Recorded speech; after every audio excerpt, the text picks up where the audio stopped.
ചേച്ചി ഒരു കായക്കുലയുണ്ട് കൊണ്ടിട്ടാ. ആ എടുത്തോ. ഇത് തീരെ ചെറുതാണല്ലോടാ. ആ ചെറുതാ, കഷ്ടിച്ചൊരു കിലോ ഉണ്ടാവുള്ളൂ. വെച്ചേ നോക്കട്ടെ.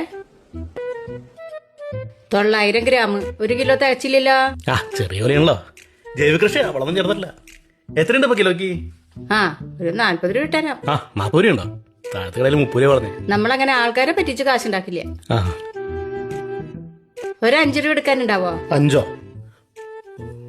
ആ ശരിയപ്പ. എന്നാ പിന്നെ കാശ് കിട്ടിങ്ങി പോവായിരുന്നു. ഇനി എന്തുട്ട് അങ്ങോട്ട് തരാനുള്ളത്?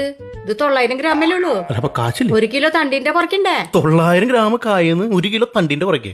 ഇത് എവിടെ തന്നെ ആയത്? പിന്നെ തണ്ടിന്റെ കുറയ്ക്കണ്ടേ? എല്ലാവരുടെയും 1.5 കിലോ കുറയ്ക്കാറ്. ഞാൻ 1 കിലോ കുറച്ചിട്ടുള്ളൂ.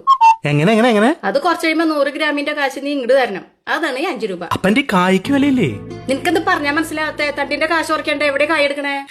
അപ്പൊ ഈ തണ്ടിന് എത്ര കാശ്? ദാ നോക്ക്, കായ 900 ഗ്രാമിന് 35 രൂപ, തണ്ട് 1 കിലോയ്ക്ക് 40 രൂപ. ഇത് കഴിച്ചിട്ട് ഉള്ള 5 രൂപയാണ് നീ എനിക്ക് ഇങ്ങോട്ട് തന്നത്. കൊള്ളാം കൊള്ളാം. ചേച്ചി ഒരു കാര്യം ചെയ്യ്, ആ കായം എടുത്ത്. അയ്യോ, ഒന്നിതൊന്ന് വായിച്ചു നോക്കിയേ. വിറ്റ സാധനങ്ങൾ തിരിച്ചെടുക്കുന്നതല്ല. ഇനി ഇത് കൊണ്ടുപോണെങ്കിൽ കിലോയ്ക്ക് 50 രൂപ വെച്ച് നീ എനിക്ക് തരണം. കൊള്ളാം, നന്നായി. ശരി. അതെ നിന്നെ ഇനി കായ്ക്കൊല്ലുണ്ടെങ്കിൽ കൊണ്ടുവന്നോളൂ കേട്ടാ. ആ ഇനി വെറുതെ തെങ്ങിന്റെ കടക്കിട്ട് മൂടിയാലും കടയിൽ കൊണ്ട് കൊടുക്കുന്ന പരിപാടിയില്ല.